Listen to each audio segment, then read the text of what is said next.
Welcome to Truth Behind History. Today we are diving into Operation Highjump. Let's set the stage. The war ends, the parades fade, and yesterday's teammates glance across the table and realize they're now opponents. That is the immediate post-war world, a fast pivot from cooperation against a common enemy to a new rivalry defined by ideology and geopolitics. The conversation changes overnight. Instead of how do we defeat the Axis, the question becomes how do we deter the other superpower? And how far are we willing to go to do it? You can almost hear the gears of state grinding as priorities flip from victory to vigilance. Now layer in the most destabilizing invention of the century, nuclear weapons. The existence of the atomic bomb doesn't just add a new tool to the toolbox. It rewires the whole workshop. Military thinkers scramble to update doctrine. What does powers mean when a single aircraft can alter a city in an afternoon? Strategy shifts from slow accumulation of fronts to rapid projection, survivability, and readiness in places that are hard to reach and even harder to supply. Suddenly, the margin for error shrinks. Equipment that merely worked is no longer good enough. It has to work anywhere, every time, under punishing conditions. Pause on that for a second.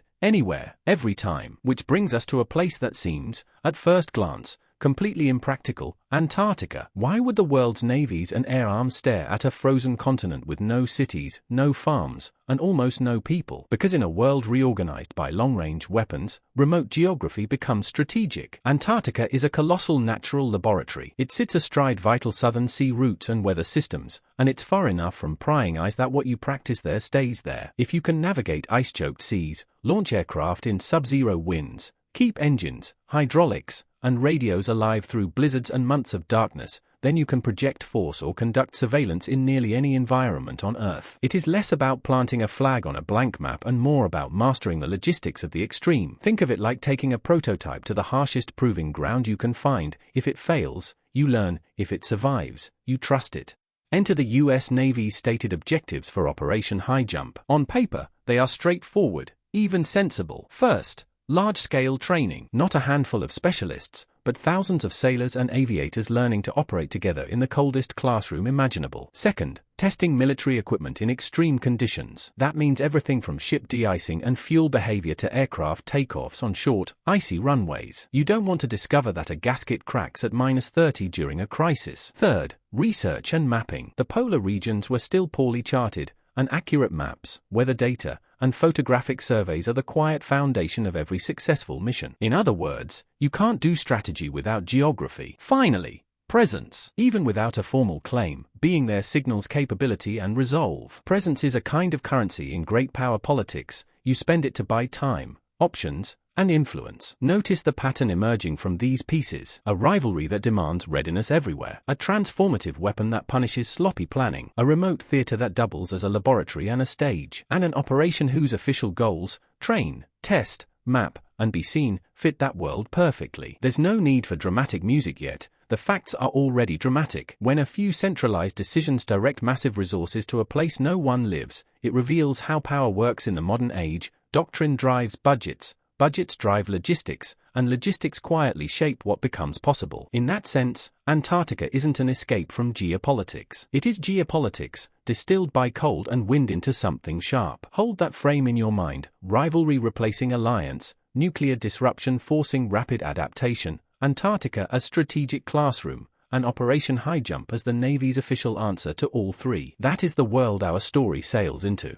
Now that we've set the scene, let's step aboard the ships themselves and look at Operation Highjump as it was officially recorded. No conspiracy theories yet, just the Navy's own account. At the helm was Rear Admiral Richard E. Byrd, a man already legendary for his polar expeditions. This was not a token appointment. Byrd had the kind of name recognition and logistical experience that could rally both Congress and the public. Under his command, the scale of this mission was staggering. Over 4,700 men, 13 ships, and 33 aircraft headed south. Picture that for a moment. This wasn't a single research vessel quietly drifting between icebergs. This was a floating and flying city of personnel, machinery, and supplies, all moving toward the most inhospitable continent on Earth. The official objectives? They sounded logical for a post-war Navy with global ambitions. First, test military equipment in extreme cold. Everything from engines to weapons to clothing had to survive conditions that would freeze exposed skin in seconds. Second, Train personnel. It's one thing to run drills in Norfolk, it's another to keep coordination tight when every breath feels like inhaling broken glass. Third, establish a US presence in Antarctica. Presence is subtle but powerful. It tells allies and rivals alike, we can operate here. Can you? And finally, conduct scientific mapping and research. Chart the coastlines. Photograph the terrain. Collect meteorological data. It's the kind of work that feeds both navigation charts and military planning. The mission's timeline was ambitious. Scheduled from August 1946 to February 1947, it was designed to last through the harshest part of the Antarctic summer. But here's where the official record takes an interesting turn. It ended after just 8 weeks. The stated reasons? Severe weather and logistical challenges. Given the location, that makes sense. Ice flows can trap ships, storms can ground planes, and even a small mishap can cascade into a supply crisis. And let's not underestimate the logistical complexity. This was one of the largest Antarctic expeditions in history. It required precise coordination between naval, air, and ground operations in a place where nothing comes easy. Fuel has to be kept from freezing, food has to be rationed to the ounce, and every piece of gear has to be inspected constantly because repairs are nearly impossible once something breaks. If a ship gets iced in or an aircraft goes down, rescue isn't measured in hours, it can be days, if the weather allows at all. From the outside, the official story paints Operation Highjump as a bold, pragmatic venture, a chance to train, test, and show the flag in a region where very few nations could operate at scale. But even in this official version, there's a certain weight to the speed and scope of the mission. You don't send thousands of men and an armada of ships halfway around the globe unless the stakes are high. Whether those stakes were purely about readiness and research, or something more, well, that's the question we'll start to explore. So far, we've stayed inside the lines of the official record. But now, we step into the grey zones, the accounts, claims, and suspicions that swirl around Operation Highjump. These are not the polished press releases of the US Navy, these are the stories that bubble up in memoirs, interviews, and the fringes of Cold War history. One of the most persistent threads is the report of unidentified craft. Some crew members, speaking years later, claimed they encountered strange flying objects, often described as flying discs. These weren't slow-moving blimps or conventional aircraft. The descriptions speak of sudden acceleration, impossible turns, and speeds no human pilot of the time could survive. Now, was this the product of misinterpretation in a hostile environment, or was something genuinely unexplainable sharing the Antarctic skies? The frozen landscape is a perfect stage for the unusual, thin air, mirages, optical distortions, but also for secrecy. Who would be around to verify what a handful of sailors claim to see? Then there are the rumors of a German base. These go back to the late 1930s, when Nazi Germany mounted the so-called Neuschwabenland expedition to Antarctica. Officially, it was for exploration and territorial claims. Unofficially, whispers began. Did they establish a foothold? Could remnants of the Nazi regime have fled here after the war, hidden in an icy fortress far from Allied reach? It sounds like pulp fiction, but remember, in 1946 the war was barely over, and the idea that secrets and fugitives had scattered to remote corners of the Earth was not far-fetched. Linked to both of these is the notion of advanced technology. Some theorists suggest that Operation Highjump might have been aimed at locating or retrieving technologies of unknown origin, whether that means experimental aircraft, captured wartime prototypes, or something stranger entirely. This isn't unprecedented. Throughout history, military powers have raced to recover any cutting-edge device they can get their hands on. The closer you are to the frontiers of technology, the more advantage you can lock in. Of course, all of this hits a wall when you ask for proof. There's a lack of verifiable evidence. No declassified primary documents confirm these wilder claims. And yet, the absence of evidence doesn't erase the broader pattern. The Cold War was steeped in secrecy. Missions were compartmentalized, reports were classified, and plausible deniability was a tool of statecraft. So it's easy to see why the mind fills in blanks with the extraordinary, especially when the mission itself was so large, so sudden, and so short-lived. Whether you see these stories as tantalizing possibilities or Cold War-era myth-making, they remind us of something important. In the Antarctic silence, the truth can be as elusive as the horizon in a whiteout, and that makes it fertile ground for both secrets and speculation. Now, let's step back from the tales of UFOs and hidden fortresses, and look at something far more concrete, and in many ways, more powerful. Why does Antarctica matter beyond science? The answer lies in a mix of resources, geography, and prestige, all woven into the fabric of global strategy. First, resource potential. Beneath that thick ice lies more than just ancient rock. Antarctica is believed to hold coal, iron ore, and possibly oil reserves. In a resource-scarce future, those untouched deposits could become incredibly valuable. Imagine a world where industrial powers are scrambling for the last untapped veins of fuel and minerals. Suddenly, that frozen wasteland becomes a treasure chest. And unlike conventional battlefields, the winner here isn't the one with the biggest army, it's the one with the means to reach, extract, and transport from an environment that actively tries to kill you. Then there's strategic positioning. Antarctica may seem like the end of the Earth, but it sits in a unique spot on the global chessboard. Control of its sea and air routes offers a southern vantage point for surveillance, logistics, and even military projection. In the Cold War context, that meant you could monitor shipping lanes, track weather systems critical to navigation, and potentially stage operations in the southern hemisphere without interference. In peacetime, it's about influence. In conflict, it's about reach. Prestige versus research is another dynamic that often goes unnoticed. Nations love to wrap their Antarctic ventures in the flag of pure science, and to be fair, there has been groundbreaking research there. But national interest often skews toward the symbolic value of presence. A base on Antarctica says to the world, we have the capability to operate anywhere. That prestige can be as potent as any mineral deposit because it shapes alliances, intimidates rivals, and bolsters domestic pride. And finally, the Cold War precedent. Antarctica fits neatly into a broader pattern, similar to the Arctic race or the space race, where remote, resource-rich frontiers are leveraged for long-term power projection. Whoever masters these environments doesn't just gain territory or data, they gain a permanent edge in logistics, infrastructure, and technology that can be repurposed for other arenas. Seen this way, Antarctica stops looking like a frozen curiosity and starts looking like a vault, one with multiple keys, resources, positioning, prestige, and precedent. Whether those keys are used for science, security, or control depends entirely on who holds them and how far they're willing to go to keep them. By the late 1950s, Antarctica was no longer just a frozen backdrop for adventurous expeditions. It had become a contested idea. How should the world handle a continent with no indigenous population, immense resources, and unmatched strategic positioning? The answer came in 1959 with the Antarctic Treaty, a landmark agreement that, at least on paper, placed science and cooperation above national competition. The treaty's most famous provision is that Antarctica shall be used exclusively for peaceful purposes. No military bases, no weapons testing, no fortifications. On the surface, this sounds like an unqualified win for diplomacy. But the reality is more layered. The treaty doesn't demilitarize the continent in the sense of forbidding military personnel or equipment entirely. Many activities, like logistical support for research, can still be conducted by armed forces. The line between peaceful use and strategic positioning is, shall we say, flexible. Another critical element is controlled access. Only nations that sign the treaty and meet certain criteria for scientific activity have a say in its governance. This creates a kind of club, exclusive, self-policing,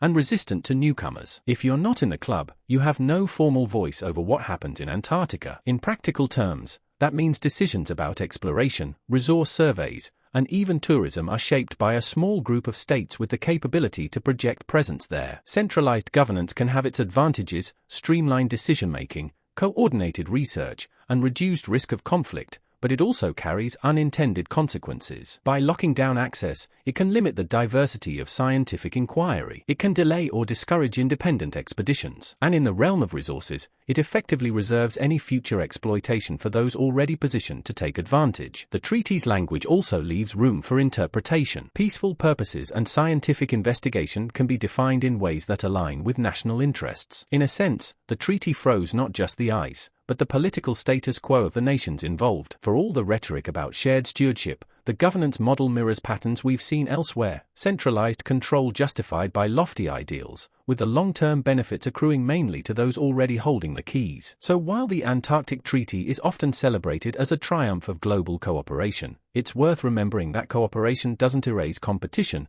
it just changes its form. Sometimes the most decisive battles are the ones fought in meeting rooms, with pens instead of tanks, shaping the rules of the game before anyone even steps onto the field.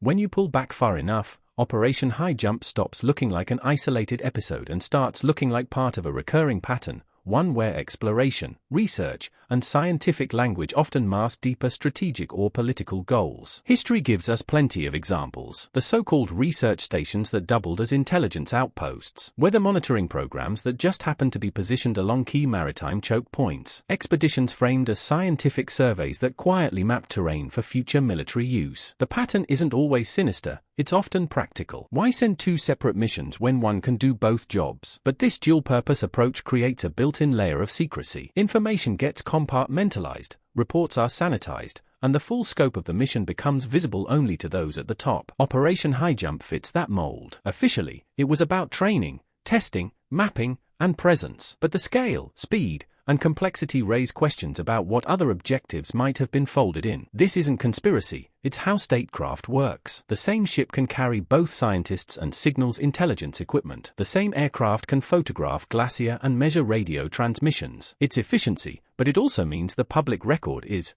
by design, incomplete. There's also the matter of accountability. When an operation operates under multiple justifications, some public, some classified, scrutiny tends to erode. Politicians sign off on budgets without knowing every detail. Journalists are given only the clean, camera-ready version. And decades later, historians find themselves sifting through fragments, trying to reconstruct what was really done and why. One of the quieter costs of this secrecy is its effect on innovation. Military-grade discoveries made during these missions often remain classified for years, even decades. By the time they're declassified, their cutting-edge potential has diminished. Civilian industries might have leapt forward sooner if that knowledge had been shared. Instead, technological progress in the open world gets delayed, not because it wasn't possible, but because it wasn't permitted. Seen this way, Operation Highjump is less an outlier and more a chapter in an ongoing story, one where centralized decision-making channels resources into projects whose full purpose is known only to a select few, and where the benefits, and the truths,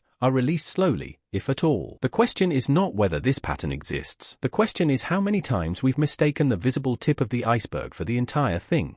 Operation Highjump leaves us with a fascinating mix of certainty and mystery. We know the official story, a massive Antarctic expedition, led by a famed explorer, aimed at training, testing, mapping, and establishing presence. We also know it ended abruptly, after just 8 weeks, under the weight of weather and logistics, or so the records say. Beyond that, the picture becomes less clear, and the questions multiply. What was the mission's true purpose? Was it simply about readiness in extreme conditions, or did it have layers of objectives that were never fully acknowledged? In a world where resources are finite and strategic positioning matters more than ever, was Antarctica viewed primarily as a scientific frontier, or as a potential resource frontier to be quietly prepared for? And then there's the balance between secrecy and transparency. Every great power claims to act in the public interest, but when missions are classified, budgets hidden, and findings released in fragments, can the public ever really know what was done in its name? Is secrecy a necessary tool for security, or a convenient shield for actions that wouldn't stand up to open scrutiny? Operation Highjump sits at the intersection of these tensions. It's a case study in how centralized power can mobilize vast resources to achieve goals that are partially visible,